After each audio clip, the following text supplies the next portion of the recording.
జీవితంలో ఒక్కసారైనా దర్శించాలనుకునే అద్భుత యాత్ర కైలాస మానస సరోవర యాత్ర. పూర్తి వివరాల కోసం సంప్రదించండి Shri Gayatri tours and travels. Sir నమస్తే. నమస్తే అండి. సూపర్ స్టార్ మహేష్ బాబు గారి పుట్టినరోజు. ఈ సందర్భంగా ఫ్యాన్స్ అందరూ కూడా ఎప్పుడప్పుడు రాజమౌళి గారితో చేస్తున్న సినిమాకి సంబంధించిన అప్డేట్ అని ఇస్తారేమని ఎంతో ఈగర్గా వెయిట్ చేశారు. మొత్తానికైతే రాజమౌళి గారు ఒక అప్డేట్ అయితే ఇవ్వడం జరిగింది. నవంబర్లో ఈ సినిమాకి సంబంధించిన పూర్తి వివరాలు తెలియజేయబోతున్నట్టుగా అప్డేట్ ఇచ్చారు. దాంతోపాటు ఒక లుక్ ఒకటి రిలీజ్ చేశారు. ఈ లుక్లో ఒక రుద్రాక్ష, ఒక నందీశ్వరుడు ఇవన్నీ కూడా ఉన్నాయి. దీన్ని బట్టి ఒక డివోషనల్ టచ్ అయితే సినిమాలో ఉండబోతుందని తెలుస్తుంది. దీన్ని మీరు ఎలా చూస్తారు, ఎలా ఉండబోతుంది? అంటే ఒక గ్లోబల్ ట్రావెలర్ క్యారెక్టర్గా ఉండబోతోంది మహేష్ బాబుది అనే విషయాన్ని కూడా ఆయన స్పష్టం చేశాడు. అలాగే రేపు మీరు చెప్పినట్టుగా ఫస్ట్ లుక్ మాత్రమే కాదు, వీడియో రిలీజ్ చేస్తామని చెప్తున్నాడు.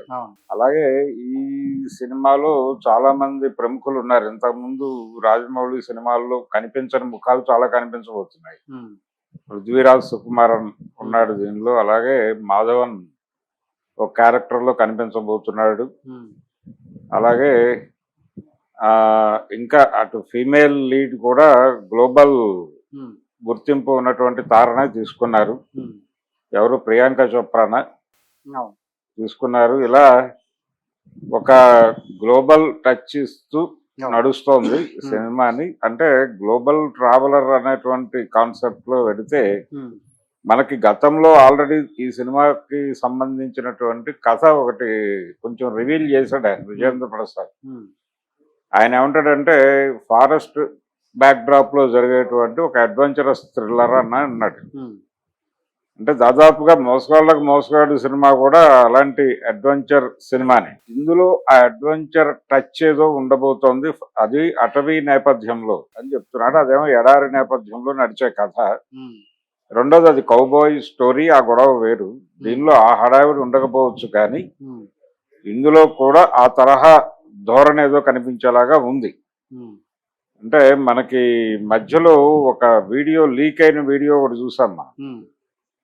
ఆ లీక్ అయిన వీడియోలో కూడా కొంత ఆ పోలికలు కనిపించినాయి. ఆ తరహా ధోరణి ఏదో ఉండబోతోంది ఈ సినిమాలో అని. కాబట్టి అది ఉంటుంది. అది కొనసాగుతూనే అనేక దేశాలు తిప్పుతారు ఈ సినిమాని. ఈ రోజు ఆయన చెప్పిన వివరాల ప్రకారం ఇది ఒక ప్రాంతానికి సంబంధించిన కథ కాదు, ఇది గ్లోబల్ స్టోరీగానే నడుస్తుంది. అలాగే దీని రిలీజ్ కూడా ప్రపంచ భాషల్లోకి వెళ్ళటం అనేది ఇంతవరకు జరగలేదు. అంటే ఇంగ్లీష్ లోకి తర్జుమా చేసి వరల్డ్ వైడ్ రిలీజ్ చేయటం లాంటి కార్యక్రమాలు జరిగినాయి. ట్రెజర్ హంట్ అనే పేరుతో మోసగాళ్ళకు మోసగాడి సినిమాని అలా రిలీజ్ చేశారు. ఇక్కడ హిందూలో పనిచేసేటువంటి రాండార్ గైతో రాయించి డైలాగ్స్ అన్ని ఇంగ్లీష్ లో, దాన్ని హాలీవుడ్ పంపించి కరెక్షన్స్ చేయించి ఆ ప్రకారం డబ్బింగ్ చేసి పంపించారు. సినిమా బాగానే నడిచింది, డబ్బులు తెచ్చింది అక్కడ కూడా, గ్లోబల్ మార్కెట్ లో కూడా.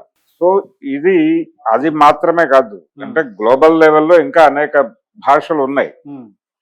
ఫ్రెంచ్ లాంగ్వేజ్ ఉంది, స్పానిష్ ఉంది. ఇలాగా ఆయా భాషల్లోకి కూడా తర్జుమా చేసి గ్లోబల్ సినిమాగా దీన్ని మార్చేటువంటి ప్రయత్నం ఏదో జరుగుతున్నట్టుగా ఒక అనుమానం ఉంది సినిమా మీద. సో ఈ మార్కెట్ ఎక్స్పాన్షన్ ఈ లెవెల్లో జరిగితే తప్ప దాని మీద పెడుతున్నటువంటి పెట్టుబడులు రికవర్ కావు అనేటువంటి ఒక అభిప్రాయంతో ఉన్నాడు ఆయన రాజమౌళి. మొదటి నుంచి ఆయన వ్యూహం అదే. అంటే క్వాలిటీ సినిమా తీయాలంటే డబ్బులు కావాలంటే రిటర్న్స్ గ్యారంటీ ఉండాలంటే మార్కెట్ చూపించాలి. అలా ఈ సినిమాకి పెడుతున్నటువంటి పెట్టుబడికి తగ్గ మార్కెట్ని ఆయన ఎక్స్ప్లోర్ చేసి చూపించాడు వాళ్ళకి, ఎవరైతే పెట్టుబడులు పెడుతున్నారో ఈ సినిమాకి సంబంధించి. అలా ఒక గ్లోబల్ మార్కెట్ అష్యూరెన్స్ ఇచ్చి ఉన్నాడు ఆయన. ఆ అష్యూరెన్స్ మేరకే ఈ గ్లోబల్ ట్రావెలర్ స్టోరీని తీసుకున్నాడు. ఇది కేవలం తెలుగు ఆర్టిస్టులో, లేకపోతే తమిళ ఆర్టిస్టులో, ఇండియన్ ఆర్టిస్టులో మాత్రమే కాదు, గ్లోబల్ ఆర్టిస్టులు కూడా కనిపించే ఛాన్సెస్ ఉన్నాయి దీనిలో. అలా ఒక బిగ్ స్కేల్ సినిమా చూడబోతున్నాం మనం ఇండియన్ స్క్రీన్ మీద. ఇప్పటి వరకు చూడనటువంటి సినిమాని చూపించే ప్రయత్నం చేస్తున్నాడు ఆయన. ఆయన బాహుబలి మీదే అంత శ్రద్ధ పెట్టాడో దీని మీద కూడా అంతే శ్రద్ధ పెడుతున్నట్టుగా కనిపిస్తోంది. బాహుబలికి పెట్టుబడులు సమీకరించడానికి ఆయన ఒక సన్నాహక సినిమా ఒకటి తీశాడు, మగధీర అనే పేరుతో. ఆ మగధీర చూపించి దీనికి పెట్టుబడులు సమకూర్చాడు. ఇప్పుడు ఇవన్నీ చూపించి అంటే మగధీర, బాహుబలి, ట్రిబుల్ ఆర్ ఇవన్నీ చూపించి ఉమ్, ట్రిబుల్ ఆర్ ద్వారా గ్లోబల్ మార్కెట్ ని ఆయన టచ్ చేశాడు. ఉమ్, టచ్ చేసి అక్కడ నోన్ ఫేస్ గా మారాడు. ఉమ్, తను మారాడు, తన హీరోలను మార్చాడు.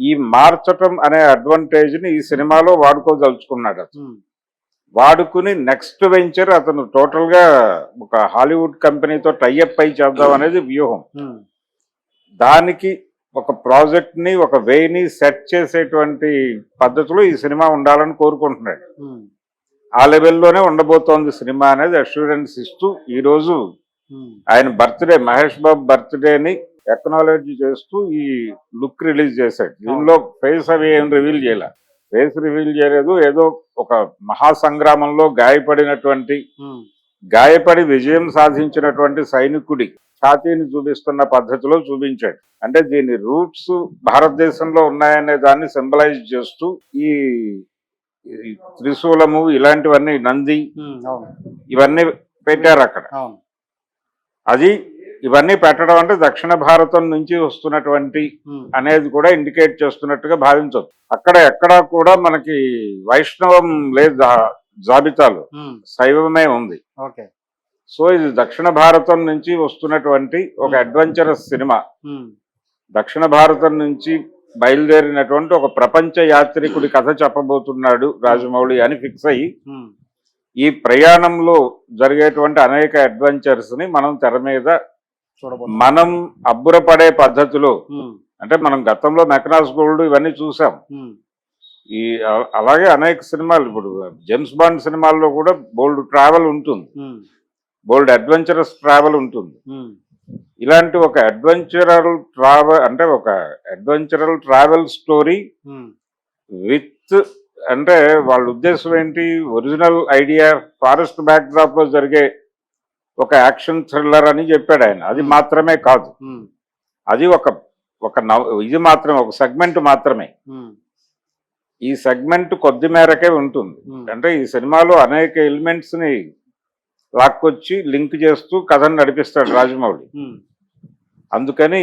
తనకి తెలిసిన విషయాన్ని, తను కంట్రిబ్యూట్ చేసిన విషయాన్ని చెప్పాడు విజేంద్ర ప్రసాద్. అవును, బాహుబలికి కూడా అంతే, ఆయన చెప్పింది లైన్, ఉమ్, ఆ లైన్ మీద మిగిలినవన్నీ ఆయన వర్కౌట్ చేసుకున్నాడు, డీటెయిల్స్ వర్కౌట్ చేసుకున్నాడు. అవును, రాజమౌళి గొప్పతనం ఏంటంటే తను తీసే ప్రతి సినిమాకి ఉమ్, ఎక్కడి నుంచి ఏం తీసుకున్నప్పటికీ ఉమ్, క్యారెక్టరైజేషన్ దగ్గరికి వచ్చేసరికి ప్రతి క్యారెక్టర్ కి విపరీతమైన డీటెయిల్స్ వర్కౌట్ చేస్తాడు. ఉమ్, ఈ సినిమాకి కూడా అలాంటి డీటెయిల్స్ వర్కౌట్ చేయటం వల్ల మనకి స్టిల్లో అవన్నీ కనిపించినాయి, ఉమ్, ఈ నమూనాలన్నీ. ఓకే, అతని ప్రాంతాన్ని, అతని ఆలోచన విధానాన్ని, వీటన్నిటినీ కూడా అవి ఒక్కసారి స్ఫురణకు తెచ్చే పద్ధతిలో ఉమ్, ఆర్గనైజ్ చేసి పెట్టాడు. అలా మొదలైనటువంటి ప్రయాణంగా చూడాలి. ఇది ఒక రకంగా మన రాజమౌళి ఆత్మకథ అని కూడా అనుకోవచ్చు.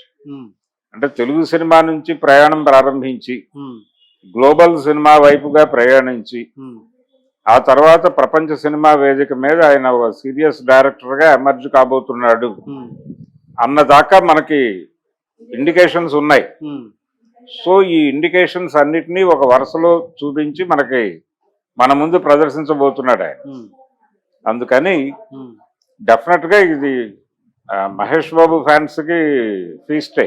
ఉమ్, సో ఈ రోజు వాళ్ళు ఆ సెలబ్రేటివ్ టోన్ లో ఉన్నారు.